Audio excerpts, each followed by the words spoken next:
Եթե Աստված մի արած է եւս 5 տարի կառավարման հնարավորություն տրվի այս քաղաքական ուժին, մեր երկիրը առանց կասկածելու, առանց երկմտանքի դառնալու է բռնապետություն։ Սովորական հավատավոր մարդը, եթե նպատակը պատերակին մասնակցել էր, պիտի ներս մտնելուց որտեղ ազատ տեղ է լինում, այնտեղ կանգնում է։ Ցավոք սրտի հայաստանյան բուհերում տրվում են միայն տեսական գիտելիքներ։ Երիտասարդության շրջանում իշխող ուժը ցածր վարկանիշ ունի։ Ցածր մասնակցություն ունենում են երիտասարդները ընտրություններում։ Ակնհայտ է, որ սա նախընտրական ապահովագրություն է, ոչ թե առողջապահական ապահովագրություն։ Համատարած տիրում է վախի մթնոլորտ ոչ միայն բուժաշխատողների մոտ, այլ նաև կրթական համակարգում։ Մենք անպայման պիտի հանձնեինք Արցախը, մենք անպայման պիտի հանձնեինք Հայաստանի ռազմավարական կարևոր նշանակություն ունեցող դիրքերը։ Մեր երկրում չի եղել մի իշխանություն, որի օրոք այսքան բարձր լիներ վախի տոկոսը։ Եթերում բաց խոսենք նախագիծն է, իմ հյուրը այսօր Միասնության թևեր քաղաքական նախաձեռնությանը միացած Զարկերակ երիտասարդական կազմակերպության համակարգող Ստեփան Ասրյանն է։ Բարև Ստեփան։ Բարև ձեզ։ Տարբեր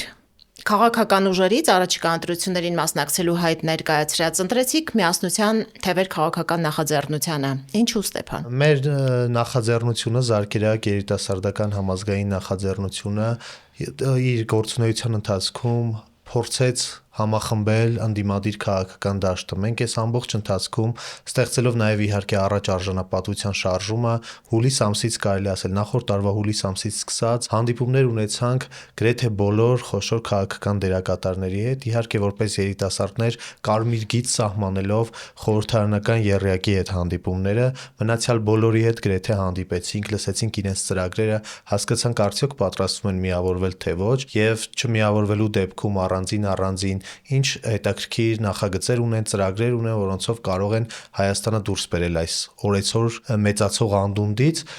եւ միայն Միասնության թևեր քաղաքական նախաձեռնություններ, իդեմս նախաձեռնության համակարգողներ պարոն Թաթոյանի եւ պարոն Անանյանի, ովքեր ներկայացրեցին այն ծրագիրը, որը մեզ ամենահոգեհարազատն էր։ Այսինքն այս ծրագրում մենք տեսանք, որ առաջնահերթություն է տրվում երիտասարդությանը։ Երիտասարդությունը երկրորդային դերում չի եւ իրենք չեն ասում ապագան է երիտասարդությանը, այլ այս նախաձեռնության շրջանակներում մենք բոլորս ասում ենք, որ ներկան է երիտասարդությանը եւ մենք միասին ունենք հրաշալի ծրագիր երիտասարդության խնդիրներին առնչվող, կրթության ոլորտին վերաբերող, առողջապահության ոլորտին, երիտասարդական խնդիրներին վերաբերող, երիտասարդական քաղաքականությանը վերաբերող շատ կարեւոր նախագծեր ու ծրագրեր, որոնք մենք տեսանք այս Միասնության թևեր քաղաքական նախաձեռնության շրջանակներում մեզ ստիպեցին, որպեսզի կայացնենք այս որոշումը, դարձան գլխավոր դրդապատճառը, որ մենք ընտրենք հենց Միասնության թևեր քաղաքական նախաձեռնությանը միանալը։ Ստեփան, ես խնդրելու եմ քիչ հետո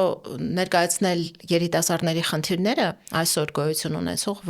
որ խնդիրներն են, որ երիտասարդին, այսպես ասած, թույլ չեն տալիս հանգիստ ապրել իր երկրում։ Բայց մինչ այդ ինչ շատ հետաքրքիր է երիտասարդների հայացքը այն ամենին, ինչ որ կատարում է մեր երկրում, ոչ միայն քաղաքական առումով, ոչ միայն սոցիալական առումով, բարոյական հարթության մեջ։ Օրինակ, ինչպես է երիտասարդը նայում այն դրվագին, երբ երկրի վարչապետը մտնում է, ներխուժում է մետրո, հարձակվում է երիտասարդ կնոջ վրա երեխայի ներկայությամբ, հետո պարզելով արցախցի է, անվանում է փախածներ, կամ ազգային ժողովի նախագահը փողոցում ուղղակի սադրիչ պահվածք է դրսևորում քաղաքացու նկատմամբ, քաղաքացուն վիրավորելով, հետո օգտագործելով իր հնարավորությունները վարչական, այն որ ամբողջ իրավական համակարգը իրենց ենթակայության տակ է եւ կարծեք այսօր գոյություն ունի միայն իրենց իշխանությունը պահելու համար, մարդկանց ուղղակի կարծիք արտահայտելու համար, սուր քննադատության համար, ուղղակի իրավական պատասխանատվության են ենթարկում։ Դրվագը Սուրբ Աննա եկեղեցում տեղի ունեցած ծաղկազարդի ժամանակ, երբ վարչապետը իր թիկնազորով, շքախմբով ներխուժում է Լեփլեցուն եկեղեցի, որտեղ պատարակ է, եւ ասենք, ես կարծում սովորական հավատավոր մարդը, եթե նպատակը պատարակին մասնակցել էր, պիտի ներս մտնելուց որտեղ ազատ տեղ է լինում, այնտեղ կանգնում է։ Եվ անպայման չի փորձում գնալ առաջին շարքում կանգնել, ճեղքելով, մարդկանց հրելով եւ հաշվի առնելով, որ այնտեղ կան նաև մարդիկ, որոնք ունեն կրոնական զգացմունքներ, որոնց վիրավորել են ուղղակի երկար ամիսներ, մի տարի շարունակ վիրավորել են, այդ մարդիկ իրենց կրոնական զգացմունքներով եւ այլն եկել են ուղղակի պատերակի ծեսը լսելու եւ ահա նման ինչ որ սադրիչ գործողություն է տեղի ունենում վարչապետի եւ իր թիկնազորի կողմից։ Երիտասարդները արձագանքում են եւ ինչպես միշտ հերթական քրեական գործը, հերթական իրավական համակարգի միջամտությունը։ Մենք տեսանք, թե այս երիտասարդներին, երկու եղբայրներին, որոնք պարզվեց դպրոցականներ են, ինչպիսի բռնությամբ առանց համազգեստի, այսպես ասած, օպերները, հա, ոստիկանության աշխատակիցները բերման ենթարկեցին։ Ես շատ ուզում եմ իմանալ, ուղղակի նորմալ հայ ընտանիքում մեծացած երիտասարդի վերաբերմունքը հենց այս տեսակ երևույթներին։ Կա այդ արժանապատվությունը դեռ, թե այս քարոզչության արդյունքում դա մնացել է ուղղակի հատուկենտ երիտասարդների մեջ։ Շատ լավ, տեսեք մեր նախաձեռնությունը, որ ստեղծեցինք առաջ արժանապատվության շարժումը, հենց անվանումն էլ, հա, արժանապատվության, մենք 3 հիմնական արժեքներ տեսանք, որ ամենաշատն են ոտնահարվել եւ հալածվել, ճնշվել այս 7-8 տարիների ընթացքում։ Դրանք էին արժանապատվությունը, ինքնությունը եւ ազատությունը։ Մենք այս 3 արժեքներն էինք սահմանել որպես երիտասարդներ։ Առաջինը հենց արժանապատվությունը որպես արժեք։ Շատ խնդրահարույց է մեր երկրում իրավիճակը։ Եթե Աստված մի արասցե եւս 5 տարի կառավարման հնարավորություն տրվի այս քաղաքական ուժին, մեր երկիրը առանց կասկածելու, առանց երկմտանքի դառնալու է բռնապետություն։ Գնալու ենք բռնապետական ռեժիմի, որտեղ իրավապահ համակարգը ամբողջությամբ մի անձի ձեռքերում է, նա է որոշում ում ձերբակալեն, ում ազատ արձակեն, որքան պահեն ձերբակալման վայրերում, ինչ կալանքի, ինչ որոշում կայացնեն, արդարադատական համակարգ, դատարանները կրկին ենթարկվում են իրեն, կառավարվում են SMS-ներով, ինչպես բոլորիս է հայտնի, եւ ինքը իրեն հայտարարում է ամբողջ կառավարություն եւ ինքն է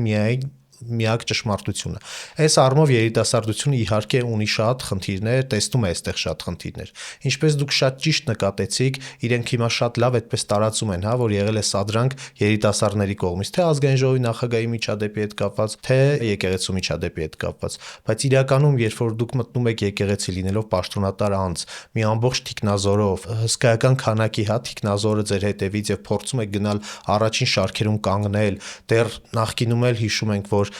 եկեղեցականների հետ էր աշխատում ուժային կառույց, որպեսզի նրանք չտային ամենայն հայոց կաթողիկոսի անվանումը, հա, պատարակների ժամանակ։ Այսինքն դու ամբողջությամբ փորձում ես այդ process-ը վերահսկելի դարձնել եւ քո սրտով դարձնել։ Այստեղ պիտի պատրաստ լինես արձագանքի։ Եթե դու իշխանության ներկայացուցիչ ես եւ գնում ես նման սադրիչ քայլերի, պիտի պատրաստ լինես ստանաս արձագանք, որովհետեւ երիտասարդները մեր հասարակության այն շերտն են, որ ամենաազատն են։ Իրենք ազատ են իրենց մտքով, իրենց քայլերով, իրենց որոշումներով եւ երբ որ փորձում են կաղապարել, դնել սահմանների մեջ երիտասարդներին, սա ամենավատ արձագանքն է ստանալու եւ շատ բնական ռեակցիա էր, ես այդպես կասեմ, թե ազգային ժողովի նախագահի հետ տեղի ունեցած միջադեպը, թե Ծաղկազարդի տոնին նվիրված պատարակի ժամանակ տեղի ունեցած միջադեպը, այս բոլոր միջադեպերը ցույց են տալիս, որ երիտասարդությունը պորտկում է, երբ որ իրեն դնում են սահմանների մեջ, երբ որ որևէ պաշտոնատար անձ կապ չունի թե ով է նա, իր թիկնազորով մտնում է պաշտոնատար անձանց, հա, ուղեկցությամբ մտնում է եկեղեցի եւ փորձում է ճնշել այնտեղ գտնվող մարդկանց, փորձում է հայտնվել առաջին շարքերում, բոլոր այս տեսակի ճնշումները ստանալու են երիտասարդության կողմից պատասխան։ Երկրորդ բանը, որին ուզում եմ անդրադառնալ, դա ինքնությունն է։ Մենք գիտենք մեր ինքնության անբաժան մաս է, հայ ինքնության անբաժան մաս է, ինչպես դուք ասացիք, հայ ընտանիքում մեծացած երիտասարդի ինքնության անբաժան մաս է մեր եկեղեցին, մեր կրոնը, մեր հավատը, երբ որ տարիներ շարունակ կարող եմ ասել, որովհետև այս process-ը շատ խորը արմատներ ունի։ Դուք հիշում եք, հենց հեղափոխություն կոչվածից անմիջապես հետո սկսվեց որոշակի արշավ, որը իհարկե ընթացք չստացավ, բայց հիմա նոր թափ է ստացել։ Երբ որ տարիներ շարունակ դուք քայլեր եք ձեռնարկում ինքնության կարևորագույն բաղադրիչներից մեկի հայ առաքելական Սուրբ Եկեղեցու դեմ, պիտի պատրաստ լինեք ստանալու նման արձագանք եւ ես հուսով եմ, որ երիտասարդությունը կկոտրի անտարբերության այդ շղթաները, կգնա ընտրատեղամաս եւ խորհրդարանական ընտրությունների օրը կկատարի ճիշտ որոշում, որովհետեւ եթե թույլ տանք, որ այս իշխանությունը վերարտադրվի, ամենաշատը տուժելու ենք երիտասարդներս, որովհետեւ առաջին հերթին մեր ազատությունը, մեր ինքնությունը, մեր արժանապատվությունը ոտնահարվելու են ամենաստոր եւ ամենալկտի ձևերով։ Ստեփան, գրեթե բոլոր սոցհարցումները ցույց են տալիս, որ երիտասարդության շրջանում իշխող ուժը ցածր վարկանիշ ունի։ Հավանաբար դրա համար է այս մարդը անգամ թմբուկ նվագել սովորեց, ձեր համար համերգներ է կազմակերպում, երգում են, պարում են, ուրախանում են։ Ինչ ես կարծում, ազդում է թե չի ազդում։ Երիտասարդները շատ լավ տարբերում են ֆալշը իրականից, եւ երբ որ այս ամբողջը լինում է ձևական, երբ սրտի կանողի հետևում կանգնած են հրեշներ, ովքեր ազատություններ են սահմանափակում, ովքեր երիտասարդների խնդիրները դարձրել են երրորդային, չորրորդային, այս դեպքում արդեն երիտասարդը հասկանում է, որ այդ ամբողջը կեղծ է, ֆեյք է, եւ եթե դու որպես երիտասարդ մի փոքր ունես նաեւ ճաշակի զգացողություն, իսկ երիտասարդները կարծում եմ ամենաճաշակով խավն են մեր հասարակության մեջ, իրենք տրենդային են, իրենք ժամանակային տենդենսներին հետևում են, բացեն ամբողջ աշխարհի իրողությունների զարկերակին մատները դրած հետևում են, տեսնում են, որ այս ամբողջը կեղծ է, սրտիկ կլինի, թմբուկ նվագել կլինի, թե վարչաբենդ անունով, ինչ որ միջոցառումներ կլինեն, իրենք իրենց շրջապատի երիտասարդներին հավաքելու են, ելի նույն մարդկանցով, նույն դեմքերով անելու են իրենց այդ ֆլեշ մոբերը, իսկ երիտասարդության հսկայական զանգված, երիտասարդության ամենամեծ շերտը, դուրս է մնալու այս ամենից, որովհետև շատ լավ ճանաչում է այդ սրտի կանողը ով է, ինչ է արել իր համար այս տարիների ընթացքում եւ վերարտադրվելու դեպքում դեռ ինչեր են սպասվում իրեն իր ազատություններին։ Սա ամենալուրջ հարցն է, կարծում եմ, որ դուք բարձրացրեցիք։ Ստեփան, ինձ թվում է, որ մեր հասարակությունը ընդհանուր առմամբ կարճ հիշողություն ունի, բայց ինձ հետաքրքիր է երիտասարդները հիշում են 2018 թվականը, թե ինչպիսի ոգևորությամբ ընդունեցին այն մարդուն, որը հետո նրանց, ինչպես ինքը այսօր է խոստովանում, գիտակցված զոհաբերության տարավ նրանց ընկերներին հազարավոր, եւ այսօր հպարտությամբ հայտարարում է, որ պիտի անցնեինք այս ամենի միջով, մենք անպայման պիտի պարտություն ունենայինք, մենք անպայման պիտի հանձնեինք Արցախը, մենք անպայման պիտի հանձնեինք Հայաստանի ռազմավարական կարևոր նշանակություն ունեցող դիրքերը, որպեսզի այսքան երջանիկ, այսքան ինքնիշխան կյանք ունենայինք։ Երիտասարդների համար սա ինչ ուղերձ է։ Այսպիսի հեշտությամբ զոհաբերված մի ամբողջ սերունդ, որի համար պատասխանատու է մեկ մարդ, այսօր երրորդ անգամ համարձակություն ունի գալու եւ այդ երիտասարդների աչքերի մեջ նայելով ասելու ես ձեզ լավ ապագա եմ խոստանում, խաղաղություն եմ բերելու ձեզ համար։ Չգիտեմ, շատ կարեւոր է ինձ երիտասարդների իսկապես այս ամենի վերաբերյալ երիտասարդների դիրքորոշումը, կարծիքը ինչ են մտածում, ինչ եք խոսում, ընդհանրապես ինչ են խոսում այս ամենի մասին երիտասարդները։ Հանրային տրամադրությունները շոշափելով,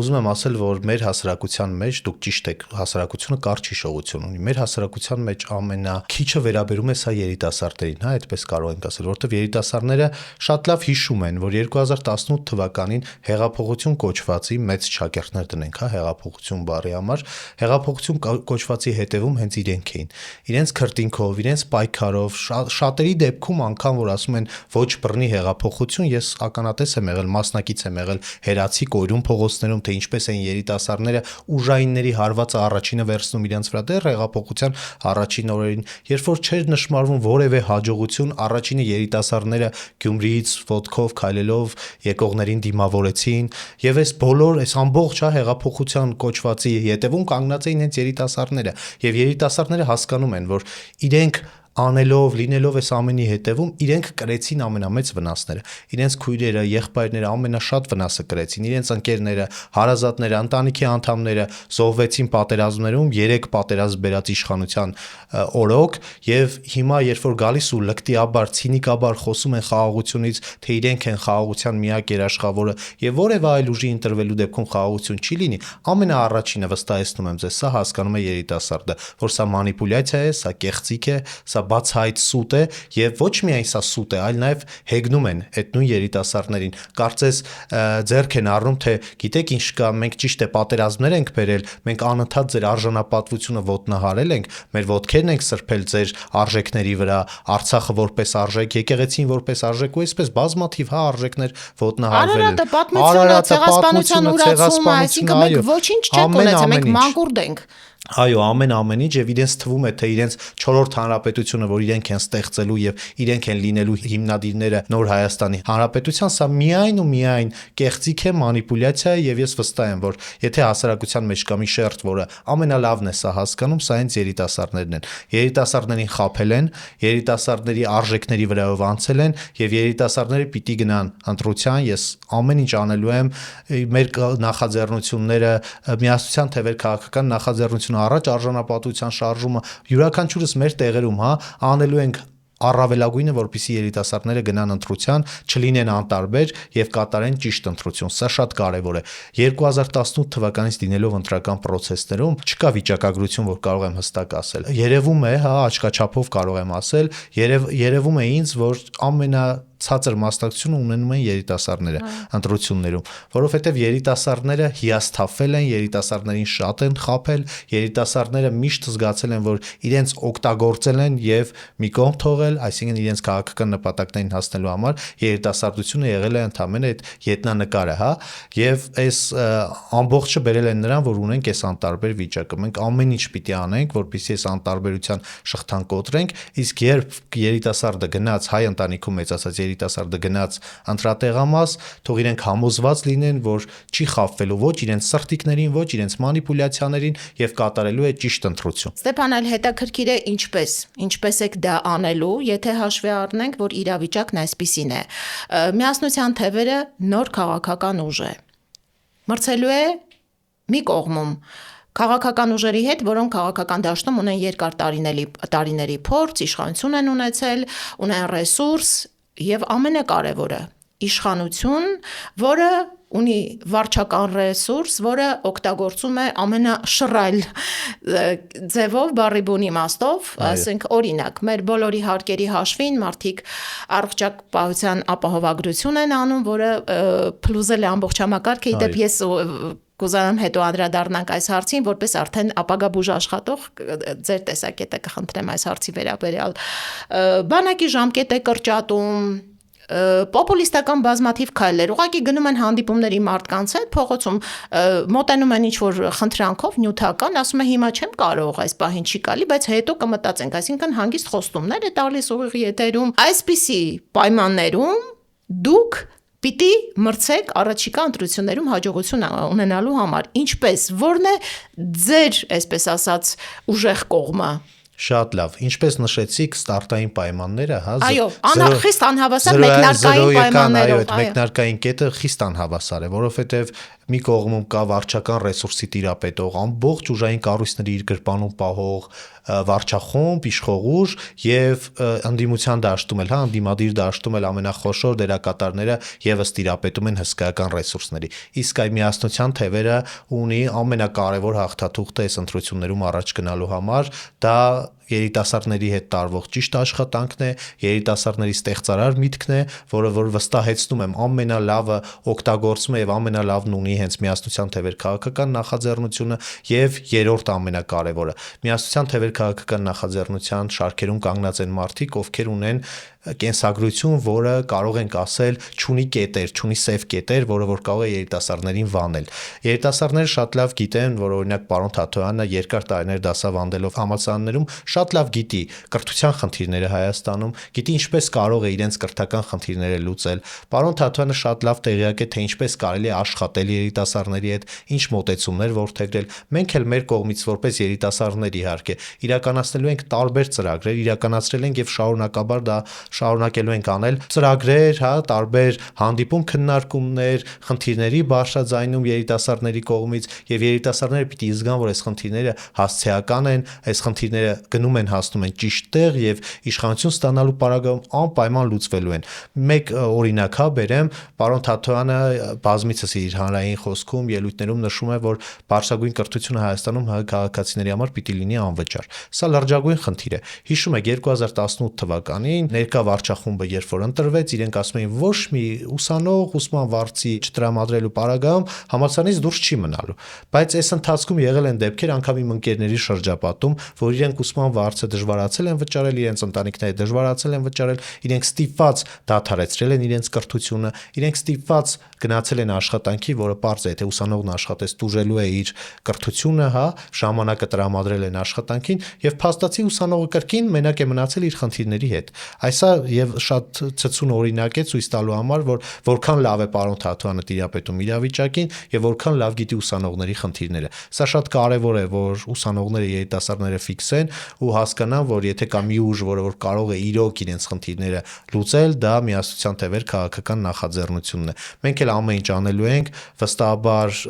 մեր ստեղծագործ միտքը մեզ թույլ է տալու իրականացնել այնպիսի ծրագրեր, որ իրենց մտքով անգամ չի կարող անցնել, ընդհանրապես պետք է մի փոքր էլ սпасել եւ այդ ամբողջը կյանքի են կոչելու։ Երիտասարդների ամենախոցելի խնդիրները կրթական ոլորտում, սոցիալական ոլորտում եւ ձեր ծրագրային առաջարկները, եթե կարելի է։ Շատ լավ։ Երիտասարդների ամենախոցելի խնդիրներն են կրթության մեջ դպրոց-բու համագործակցության պակասը։ Սկսենք դպրոցից, հա։ Երբ որ երիտասարդները ավարտում են 9-րդ դասարանը, տեղափոխվում են ավագ դպրոց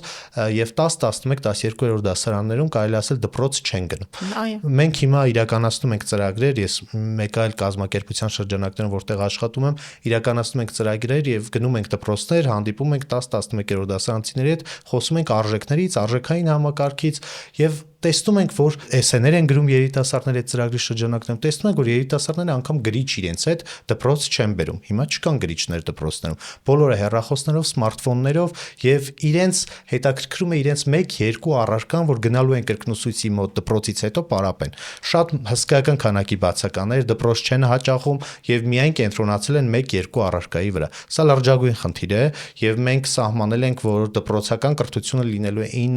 9+2+1, այսինքն 9-րդ դասարանն ավարտելուց հետո 2 տարի աշակերտները սովորելու են եւ ամենակարևորը, հա, միջին մասնագիտական հմտություններ, գիտելիքներ ձեռք բերելով, արհեստագործական, հա, հմտություններ ձեռք բերելով այդ 2 տարվա ընթացքում, որովհետեւ այնպես չի, հա, որ բոլորը պետք է բուհեր ընդունվեն եւ ունենան բարձրագույն կրթություն, իսկ Հայաստանում արհեստավորներ չլինեն։ Մենք գիտենք, որ հրաշալի ձեռքի շնորհք ունեցող երիտասարդներ կան, ովքեր որ չունեն հնարավորություն ստանալու այդ գիտելիքները, այդ հմտությունները, դառնալու այդ գործի մասնագետները։ Այդ 2 տարին նաև դրան է ուղղված լինելու։ 2 տարվա ընթացքում գալու են եւ սովորեն բոլոր առարկաները եւ վերջին 1 տարին լինելու է բուհի հետ համագործակցություն դպրոցի շրջանակներում։ Գնալու են բուհեր, աշակերտները հնարավորություն են ունենալ ծանոթանալու տարբեր ֆակուլտետների եւ կատարել իրենց մասնագիտական կողմնորոշման ճիշտ ընտրություն, ճիշտ ձևով մասնագիտական կողմնորոշում ստանալու։ Իսկ բուհերում արդեն ունենալու ենք պրակտիկ բաժին, որը որ զբաղվելու է պրակտիկ հմտությունների եւ կարողությունների զարգացմամբ։ Ցավոք սրտի հայաստանյան բուհերում տրվում են միայն տեսական գիտելիքներ, սա երկրորդ ամենակարևոր խնդիրն է, իսկ պրակտիկ գիտելիքների, պրակտիկ հմտությունների բացը մնում է։ Այ հենց բուհերը համագործակցելու են աշխատաշուկայի հետ, որ աշխատաշուկա մտնելիս ուսանողը կամ շրջանավարտը, բուհի շրջանավարտը ունենալու է բավարար քանակի հմտություններ ու կարողություններ, որպեսզի կարողանա իրեն դրսևորել։ Այսինքն ցույց տվեցինք երաշերտ համակարգ, դպրոց, բու, աշխատաշուկա կապը, որ հիմա խաթարված է եւ տարիներ շարունակ մեր երկրում այդպես է եղել, այս կապը վերականգնվելու է։ Աշխատաշուկայի ներկայացուցիչները համագործակցելու են բուհերի հետ, բուհերն էլ իրենց հերթին համագործակցելու են դպրոցների հետ, որ աշակերտը 10-րդ դասան, 11-րդ դասանում արդեն իմանալու է ինչ բուհ է գնալու, ծանոթանալու է այդ բուհում ինչ մասնագիտություն է ստանալու եւ հետո նաեւ աշխատաշուկայում ովքեր են իրեն առաջարկելու աշխատանք։ Չի մնալու առանց աշխատանքի երիտասարդը։ Երիտասարդների խնդիրներն են կրթության խնդիրը առաջին, երկրորդը զբաղվածության խնդիրը։ Այս երկու խնդիրները ամենամեծ խնդիրներն են, որ հուզում են երիտասարդներին։ Սոցիալական Սոցիալական բաղադրիչի հետ կապված շատ լավ։ Մենք նշեցինք, որ բարձրագույն կրթությունը լինելու է անվճար։ Սոցիալական բեռը չի մնալու ծնողների ուսերին։ Գիտենք, որ ուսանողները չհասցնելով իրենց ուսման վարձը վճարել, ծնողները չհասցնելով իրենց երեխայի ուսման վարձը վճարել, ստիպված ուսանողը ծնողի բեռը նվազեցնելու համար անցնում է աշխատանքի սովորելու տարիներին։ Իսկ ես իմ փորձից նաև կարող եմ նշել իմ ընկերների կենսափորձից մեծապես այս դեպքում տուժում է ուսումը։ Դու պարտավոր ես գնալ աշխատանքի, որոշակի ժամանակահատված անցկացնել այնտեղ, այս ընթացքում պարզը չես հասցնում դասերը նորմալ սովորել, հա, պատրաստվել հաջորդ օրվա դասերին եւ այսպես անընդհատ ուսումը եւ կրթությունը տուժում է։ Արդյունքում ունենում ենք բուհերն ավարտած մարդիկ, ովքեր իհարկե ունեն դիպլոմ, որոնց իհարկե համալսարաններից վարձ վճարելու պայմանով դուրս չեն թողում, այսինքն համալսարաններին հետաքրքրում է միայն ուսման վարձը։ Եթե ուսման վարձ վճարում ես, շատ լավ, արի շարունակի, դու կավարտես, կստանաս դիպլոմ։ Սա մեծագույն խնդիր է մեր երկրում, տարիներ շարունակ, արդեն արմատացած, որը մենք գալիս ենք հենց արմատախիլ անելու։ Սոցիալական խնդիրներից դա եւ երկրորդը, եթե թույլ տաք անցում կատարեմ, հա, առողջապահական համակարգին, այստեղ էլ կան լիքը սոցիալական խնդիրներ, այս նոր համակարգը, որը նորովի ընտրակաշարք եմ ես անվանում, նոր ձևի ընտրակաշարք, առողջապահության այս ապահովագրությունը, սա ուղղակի աբսուրդ է եւ երիտասարդները ամենաշատն են տուժում այստեղ։ Սահմանվել է 200,000 դրամ եւ ավելի աշխատավարձ ստացողների համար առողջապահության ապահովագրություն եւ 65+ տարեկի մարդկանց համար ապահովագրություն։ Երիտասարդները որտեղ մնացին այս շերտում։ Երիտասարդների զգալի հատված չի աշխատում, իսկ աշխատանքի պարագայում չունի 200,000 եւ ավել աշխատավարձ։ Երիտասարդները կրկին դուրս մնացին, հայտնվեցին լուսանցքի մյուս կողմում։ Սա էլի խնդիր է, որը հուզում է երիտասարդներին։ Բոլորը կարող են, բոլոր տարբեր շերտերին սա վերաբերելի է, բացի իրենցից։ Ստեփան, խնդիրն այն է, որ ոչ միայն երիտասարդներն են բաց մնացել համակարգից, այլ համակարգը ընդհանրապես ասում են, որ չգիտեմ, կոլապսի եզրին է։ Մի կողմից մարդիկ, ասենք թոշակառուներ, տարեց մարդիկ շատ գոհ են, երջանիկ են, ասում են Փաշինյանի արևով են երթվում շատերը, որ վերջապես վիրահատվել են, բուժօգնություն ստանալու հնարավորություն են ստացել, բայց դժգոհ են բուժաշխատողները, այստեղ ինչ խնդիր կա։ Ես գիտեմ, որ ապագա բուժաշխատող եք դուք, ավարտել եք Հերացու անվան համալսարանի հանրային առողջության բաժինը, այժմ էլ ուսումը շարունակում եք նույն մասնագիտությամբ ամերիկյան համալսարանում։ Եթե տիրապետում եք առողջապահության համակարգի այս ներքին խնդիրներին բուժաշխատողների ոլորտում, կարող եք ներկայացնել ինչ է կատարվում։ Այո, իհարկե, բուժաշխատողները լրջագույն խնդիրների են բախվում այս նոր համակարգի հետ կապված, որովհետև ոնց նշեցի, ինչպես նշեցի, սա նախընտրական կաշառքի յուրահատուկ ձև է եւ շատ արագ որոշված, որ 2026 թվականի հունվարի 1-ից անցնում ենք այս լրիվ նոր համակարգին։ Պատկերացրեք բուժաշխատող, ով աշխատել է առաջնային բժշկական օղակում, պոլիկլինիկաներում եւ այնտեղ ինքը 30 տարի օրինակ աշխատում է, 20 տարի աշխատում է, չկա ապահովագրական համակարգ եւ օրերից մի օր որոշում են, որ օրինակ 1 ամսից դուք աշխատելու եք նոր ձևով, նոր համակարգով եւ պետք է ընդունեք հսկայական քանակի պացիենտների, ովքեր որ գալու են անվճար ստանալու իրենց բուժօգնությունը։ Պարզ է, որ այս մարդիկ հայտնվելու են կոլապսի մեջ, ցայտնոտի մեջ, ու այս խնդիրները լուծելու համար առողջապահության նախարարությունը քայլեր չի ձեռնարկել։ Առողջապահության նախարարությունը ենթարկվելով, նախարարը եւ մյուս աշխատակիցները ենթարկվելով վարչապետին, որտեվ իրենք ձայնի իրավունք չունեն, կառավարությունը վարչապետն է։ Վարչապետի նախընտրական կաշառքը սպասարկողներ են դարձել։ Օրինակ բերեմ, առանց նորմալ զարգացնելու առաջին բժշկական բուժօգնության օղակը, սա վերաբերում է պոլիկլինիկաներին եւ բուժամբուլատորիաներին, գնալ ապահովագրական լայն, ծածկույթ ապահովելով ապահովագրական համակարգի, սա լրջագույն խնդիր է։ Չկա աշխարհում մի երկիր, որ գնացել է նման փոփոխության առանց ունենալու լավ զարգացած առաջին բուժօգնության օղակ։ Սա շատ կարևոր է։ Տեսեք, պոլիկլինիկաների աշխատողները հիմա աշխատում են առմետ հավելվածով։ 21-րդ դարում մի հավելված, որը նորմալ չի աշխատում։ Սա ուղղակի աբսուրդի ժանրից է, երբ որ դու ունես առողջապահության համակարգում մեկ հավելված, որ ամբողջ այդտեղ է,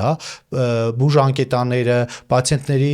ինֆորմացիան տեղեկատվությունը, բժիշկների հետ կապը, ամբողջը կատարվում է այդ մեկ հավելվածի միջոցով։ Հավելվածը շատ հաճախ չի աշխատում, նորմալ չի գործում եւ բուժամբուլատորիաների աշխատակիցները, բժիշկները, պոլիկլինիկաների բժիշկները չգիտեն ինչպես աշխատել, որովհետեւ համակարգը չի աշխատում, ինչպես լրացնեն։ Սա եւս խնդիր է, որ դրված է իրենց ուսերին։ Բժիշկը չգիտի բուժօգնություն ցույց տա, թե օրինակ աշխատի առմետ հավելվածով, թե այդքան թղթեր լրացնի, երբ որ իր մոտ եկել են մեծ քանակի պացիենտներ։ Եվ երկրորդ կարևոր բան, դուք նշեցիք, շատ թոշակառու մարդիկ երջանիկ են եւ գոհ են Փաշինյանի այս որոշումից, բայց իրականում շատ թոշակառուներ մնացել են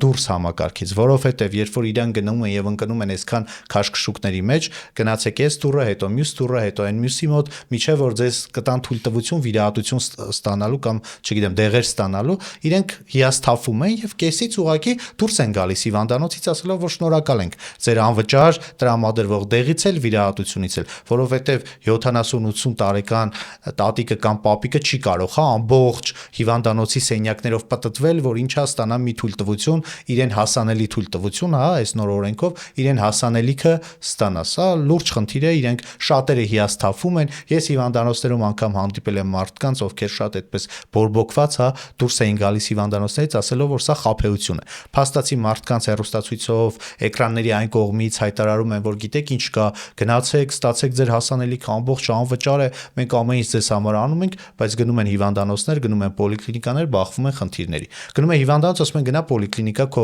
բժիշկը թող տա թույլտվություն, որ դու պիտի անցնես օրինակ այսինչ վիրահատությունը։ Գնում է պոլիկլինիկա, բժիշկն ասում է ցուցումներ չկան, անցի այս կաբինետով, մյուս կաբինետով նրանով, որպեսզի տամ թույլտվություն։ Եվ ես նույնիսկ կասկածներ ունեմ, հիմնավոր կասկածներ, որ վերևից հրահանգված է, որ միայն խիստ անհրաժեշտության դեպքում նշանակեք վիրահատություններ, նշանակեք հետազոտություններ, որտեղ այդ ամբողջը ծախս է, հասկանում ենք պետական ապարատի վրա, եւ շատերին հաճախ մերժումել են, ասելով, որ գիտեք ինչ կա, դուք ուղակի չունեք ուղիղ բժշկական ցուցում անցնելու այդ հետազոտությունը կամ ստանալու, չգիտեմ, ինչ որ դեղորայք։ Անկեղծ ասած, ես կարծում եմ, որ այս համակարգը ընտրություններից հետո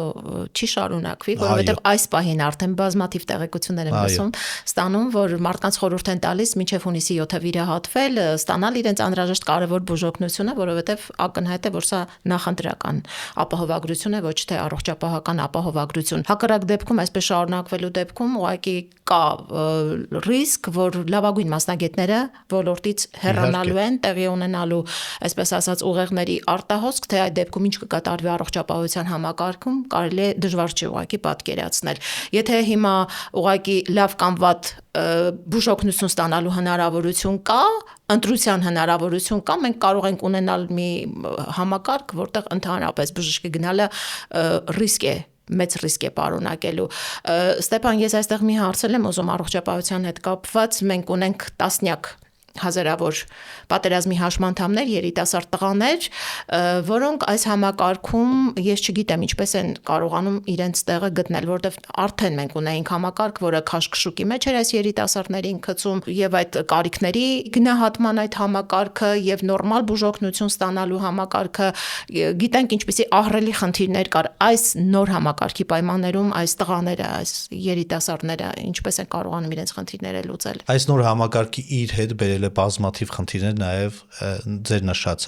երիտասարդների համար, ովքեր ունեն լուրջ խնդիրներ, շատերը հաշմանդամ են եւ իրենք պետք է կարողանան ստանալ իրենց բուժօգնությունը առաջնահերթ ձևով։ Իսկ շատ հաճախ տեսնում ենք, որ երբ որ օրինակ երիտասարդին, ով որ օրինակ հաշմանդամ է, գնացել է հիվանդանոց, իրեն պիտի որոշակի հետազոտությունների ենթարկեն։ Խնդրում եմ, որ վերադառնա պոլիկլինիկա բերելով համապատասխան թուղթ։ Գնում է պոլիկլինիկայի թղթի հետևից եւ տեսնում է, որ հերթի մեջ կանգնած են տատիկներ, պապիկներ, 80 տարեկան, 70 տարեկան եւ այլն, այս մարդկանց Պարզը ինքը հերթը զիջում է։ Զիջելով հերթը իր ժամանակը կորցնում է։ Անկամ չկարողացան այս տարիների ընթացքում հերթերի ճիշտ համակարգ զարգացնել մեր պոլիկլինիկաներում, հիվանդանոցներում։ Զիջելով հերթ կորցնում է հսկայական ժամանակ, հետո մի կերպ հայտնվում է բժշկի սենյակում, բժիշկը էլի ահագին, երկար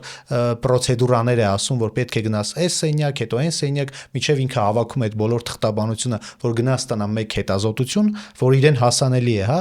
դուրս է գալիս, որ ինքը կորցրեց օրեր իր վիճակը, միգուցե ավելի վատ թարացավ եւ դուրս եկավ, որ ինքը ավելի լավ է, որ գնա վճարովի, ստանա մասնավոր հիվանդանոցներում, մասնավոր կլինիկաներում վճարովի շատ արագ, բուժօգնություն, քան սպասի պետական բուժհաստատություններում անցնելով այդքան դռներ, մնալով այդքան հերթերի մեջ, ստանա իր հասանելիքը։ Սա լուրջ խնդիր է, իրենք որպես առանձին շերտ, բուժօգնություն ստանալու ավելի կարիքավոր շերտ, իրենք չեն առանձնացվել, իրենց առաջնահերթությունները հաշվի չեն առնվել այս համակարգի շրջանակներում, ու դուք շատ լավ նկատեցիք։ Այդ խնդիրը արդեն շատերն են բարձրացնում, որ համակարգը փոխվելու է, երբ որ իրենք նորից ընտրվեն։ Եթե իրենք նորից ընտրվում են 2026 թվականի հունիս-հուլիս ամիսներից սկսած արդեն այս առողջապահության ապահովագրությունը իմ կարծիքով նաև դուրս է գալու, որովհետև չեն կարող մտնել այս մեծ ռիսկի տակ։ Բուժաշխատողների մոտ կա հսկայական բողոքի ալիք, բարձրանում է այս ալիքը եւ իրենք պիտի ինչ-որ կերպով արձագանք տան։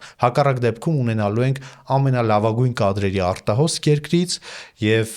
կոլապսի առաջ է կանգնելու ամբողջ համակարգը, մեկ էս ընտրակեղծարարության, այս աճպարարության, միջոցով իրենք փորձեցին որոշակի ձայներ իրենց կողմ բերել, բայց ամբողջ համակարգը ենթարկեցին կոլապսի։ Այս կոլապսը կշարունակվի, եթե իրենք մնան իշխանության։ Ու շատ մեծ է հավանականությունը, որ իրենք ստիպված համակարգը փոխելու են նորից վերադարձնելով նախկինին։ Ստեփան, անընդհատ լսում ենք, որ բուժաշխատողների շրջանում կա դժգոհություն։ Այո։ Լուրջ դժգոհություն, գուցե խմորվում է այդ դժգոհությունը, բայց մենք դրա արտաքին դրսևորումները չենք տեսնում։ Վախի մթնոլորտ է տիրում։ ոլորտում։ Համատարած տիրում է վախի մթնոլորտ ոչ միայն բուժաշխատողների մոտ, այլ նաև կրթական համակարգում ուսուցիչների մոտ, դասախոսների մոտ, բոլոր պետական պաշտոնները զբաղեցնող մարդիկ, որոշակի ձևով, իրենց հետ կապված անգամ ընտանիքի անդամ լինելով, իրենց մոտ տիրում է տոտալ համընդհանուր վախի մթնոլորտ։ Բոլորը վախեցած են, եւ սա ավտոկրատիա է ամենաուղիղ իմաստով, որ դառնալու է բռնապետություն իրենց իշխանության մնալու դեպքում։ Վախեցնում են ամենաստորին օղակներից սկսած վախեցնում են, չգիտեմ, կրթության բաժնի պետը մարզպետանից զանգում է դպրոցների տնօրեններին, բայց չի կարելի, էս ինչ եք անում։ Առողջապահության համակարգողը մարզպետարանների զանգում է պոլիկլինիկաների բժիշկներին ասելով հանգիստ մնացեք, խելոք մնացեք, ամեն ինչ լավ կլինի, հետո կփոխվի, ձեր գործը կհեշտացվի, վարչական գծով ինչ որ օգնականներ կգան, բուժամբուլատորիաներ եւ պոլիկլինիկաներ ձեր գործը հեշտացնելու համար աշխատավարձ կբարձրացնենք, հանկարծ ձայն մի հանեք, չի կարելի խոսել, եւ եթե հանկարծ իրենց մեջ ունենան այդքան ազատություն բուժաշխատողները, որպիսի գնան եւ արտաքին կողմը ցույց տան այս բողոքի, իրենք վստահաբար գիտեն, որ կորցնելու են իրենց աշխատանքը։ Իսկ մենք գիտենք սոցիալական հասարակությունում ենք ապրում, յուրաքանչյուրն ունի ընտանիքը պահելու, աշխատավարձ ստանալու խնդիր առաջնահերթ, որտեղ պետությունը իրեն թողել է մենակ իր խնդիրների հետ։ Չգիտեմ, բուհում սովորող ուսանող ունի, որի վարձը պետք է տա, ընտանիքում ունի տարեցմարդ, որին որ պետք է օգնի, ստանալ որոշակի կարիքները հոգալ, եւ այս ամբողջը, խնդիրները մնացել է 1-2 աշխատողի ուսերին, իսկ այդ աշխատողները, եթե Աստված մի արած է պետական համակարգի աշխատողներն, իրենք բախվելու են այդ խնդրին։ Այս վախը համընդհանուր է եւ համատարած է։ Մեկ օրինակ բերեմ երիտասարդների հետ կապված եւ շատ կուզեմ, որ սա լուսաբանվի եւ լայն մասշտաբով լուսաբանվի։ Մենք փնտրում էինք տարածք, որտեղ որ կարող էինք մեր գործունեությունն իրականացնել մեծամոր խոշորացված համայնքում։ Ես մեծամոր խոշորացված համայնքից եմ։ Խոսեցինք բազմաթիվ մարդկանց հետ, ովքեր ունեն կոմերցիոն տարածքներ եւ տրամադրում են վարձով փաստացի։ Նրանք վախեցան տրամադրել վարձով, որովհետեւ խոսքը գնալու է որոշակի քաղաքական նախաձեռնության մասին, երիտասարդները, ովքեր ունեն քաղաքական ակտիվություն, ինչու վախեցան, որովհետեւ իրենք աշխատում են, շատերն աշխատում են պետական համակարգում, չգիտեմ, դպրոցներում են աշխատում իրենց ընտանիքի անդամները, բուհերում, ատոմակայանում եւ այլն։ Այս բոլորը ենթարկվում է մեկ մարդու եւ մեկ մարդու կմահաճույքի։ Եվ հիմա բոլորը խուսափում են տրամադրել տարածքներ քաղաքական նախաձեռնության գործունեության համար։ Այսա տեսեք վառ օրինակ է, որի միջով ես այս օրերի ընթացքում անցնում եմ, սա վառ օրինակ է հասկանալու համար, թե ինչքան է տիրում այս վախի մթնոլորտը։ Իմ հիշելով, իմ գիտակից կյանքում մեր երկրում չի եղել մի իշխանություն, որի օրոք այսքան բարձր լիներ վախի տոկոսը։ Սա ահավոր կատաստրոֆիկ վիճակ է եւ ես հուսով եմ, որ 2026 թվականի հունիսի 7-ին այս պատկերը կփոխվի եւ ի վերջո այս վախի մթնոլորտը մեր ժողովրդի իր ուսերից կթոթափի։ Ստեփան, նշեցիք, որ մեծամորից է ըստ հանրապետության, այդպես ասած, խիստ ուռճացված, խոշորացված համայնքներից մեկը, ինչպես օրինակ Վաղարշապատը, արդյոք նույն սցենարը կարող է կրկնվել մեծամորում ընտրությունների ժամանակ։ Իրենք իրենց հարմար ձևով իրականացրեցին խոշորացում համայնքներում։ Վաղարշապատի օրինակը շատ թարմ է, կարծում եմ բոլորը հիշում են,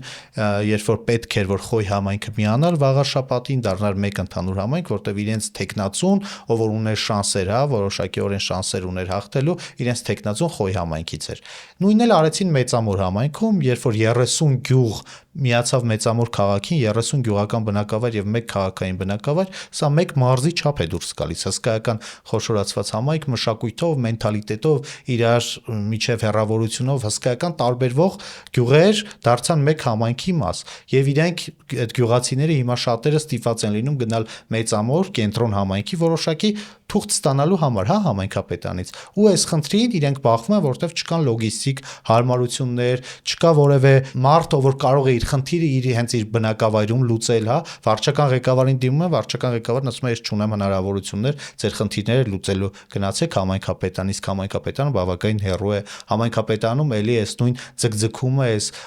քաշքշուկները, այս կաբինետից այն կաբինետ գնալու պահպանվում են, ու այսպես այս խնդիրների հետ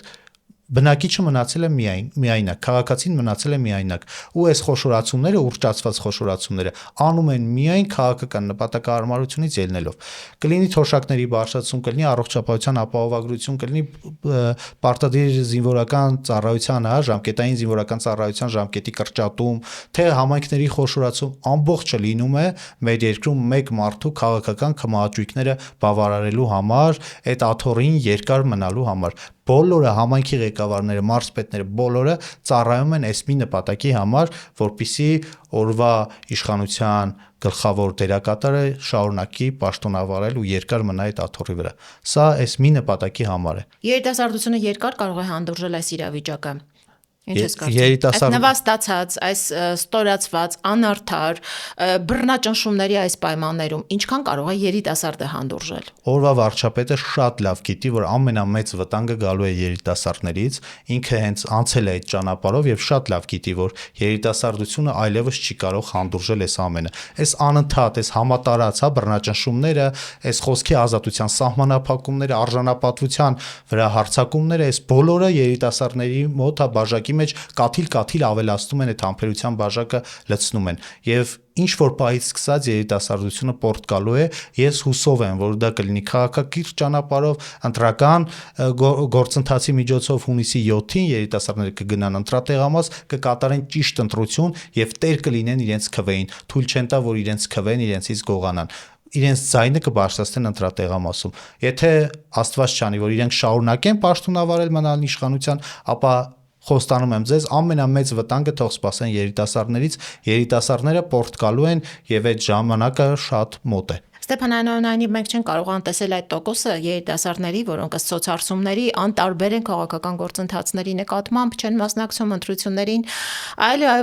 որպես այս սյուր պայմաններում, կարծում եմ շատ սյուր պայմաններում ընտրությունների գնացող երիտասարդ ուժի ներկայացուցիչ,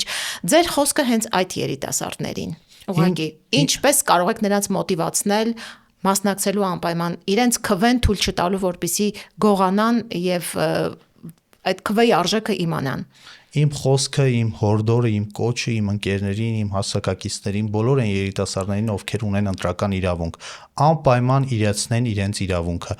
Իմ կարծիքով անտարբերությունը ավելի մեծ մեղք է, քան դավաճանությունը ավելի արատավոր է եւ լինել անտարբեր սեփական կյանքի նկատմամբ, սեփական համայնքի, սեփական պետության նկատմամբ սա անթույլատրելի է։ Ես ուղղակի խնդրում եմ երիտասարդներին ակտիվանալ, իրենց ձայնը հասցնել ընտրատեղամաս եւ կատարել ամենակարևորը ճիշտ ընտրություն։ Երբ որ նայեն իրենք, իրենց սուր աչքով երիտասարդները նայեն եւ տեսնեն, թե քաղաքական դաշտում ովքեր են դերակատարները, իրենք հաստատ կգտնեն Հայաստանի տեխնացուին մարդուն, որ շատ լավ գիտի իրենց խնդիրները, որ հասցեական ամեն հանդիպմանը առանձնահատուկ անդրադառնում է թե կրթական իրենց խնդիրներին, թե սոցիալական խնդիրներին, շատ է կարևորում իրենց խնդիրների լուծումը, իրենք կատարեն ճիշտ ընտրություն եւ տեր կկանգնեն իրենց քվեին։ Ես ուղղակի վստահ եմ սրանում։ Իսկ քայլեր ձեռնարկելը արդեն գործնականում մենք այստեղ կարող ենք խոսքերով ասել, որ ամեն ինչ լավ է լինելու, երիտասարդության մասնակցություն բարձր է լինելու, քայլեր գործնականում մենք ձեռնարկելու ենք, մենք յուրաքանչյուր մարզի երիտասարդների հետ աշխատանքներ անելու ենք, որ մարզ որ այցելում ենք, որ համայնք որ գնում ենք, այդտեղ երիտասարդների հետ անպայման խոսում ենք, շփվում ենք, փորձում ենք հասկանալ ինչ ծրագրեր իրենց կհետաքրքրեն, որ այս փուլում կարող ենք անել։ Բայց շատ կարևոր նյուանս, որ մեր խոսակցության ընթացքում մի փոքր անդրադարձանք վերադառնամ դրան, դա ոչ հավասար պայմաններն են։ Այս նոր օրենքի ընդունումով իրենք կապել են նաև մեր պես երիտասարդ ուժի ձեռքերը, որովհետև եթե հանկարծ մի արածե, մի սխալմունք, մի խոսքի սայթակում լինի, իրենք կարող են անմիջապես ուժային կառույցներին աշխատանքի մտցնել եւ ասել գնացեք այս մարդկանց հետևից, տեսեք թե ինչ են անում։ Մինչդեռ օրվա իշխանության ներկայացուցիչը, ինչպես ասացիք, փողոցում խոստումներ է բաժանում հետոյի հետ կապված։ Այս պայն ասում է, գիտեք ինչ կա, օրենքը թույլ չի տալիս, բայց հետո լավ կլինի։ Աչքով է անում, իր թիմակցի ձեռքն է սեղմում, այսպես որ խոստումներ է բաժանում։ Իսկ մյուս ուժերը ներողություն, Պապիկյան, տես ինչ է ուզում Այո, տեսեք թե ինչ են ուզում։ Ավանեսյան, տես ինչ է ուզում քաղաքացին, հետո ինչ կարող ենք անել, իրենց խոստումներ տվեք։ անել։ Իսկ եթե մեր նման ուժը հանկարծ որևէ մի տեսակի խոստում տա կամ ինչ-որ այսպիսի խոսակցություն ունենա, անպայման ուժային կառույցները լինելով մեկ մարդու ձեռքին գալու են Գիշերը կայցելեն։ Այո, գալու են, ասեն ինչ է կարել, գնանք, կալանքի որոշում է կայացվել, դատարանը եւ այլն, այսպես։ Ինչևէ, Ստեփան, այս շատ անհավասար, խիստ անհավասար, անարդար մեկնարկային պայմաններով դուք մասնակցելու եք ընտրություններին, բայց հուսանք, որ իսկապես երիտասարդների ձայնը եւ դիրքորոշումը կլինի վճռորոշ եւ այս սյուր իրավիճակը մեր երկրում մեր հանրապետությունում վերջապես հանգուցալուծում կստանա։ Սիրելի հետևորդներ, հիշեցնեմ, որ այսօր իմ զրուցակիցը Միասնության թևեր քաղաքական նախաձեռնությանը միացած Զարկերակ երիտասարդական կազմակերպության համակարգող Ստեփան Ասրյանն էր։ Զրույցը վարեց Ալիսա Գևորգյանը։ Ցտեսություն։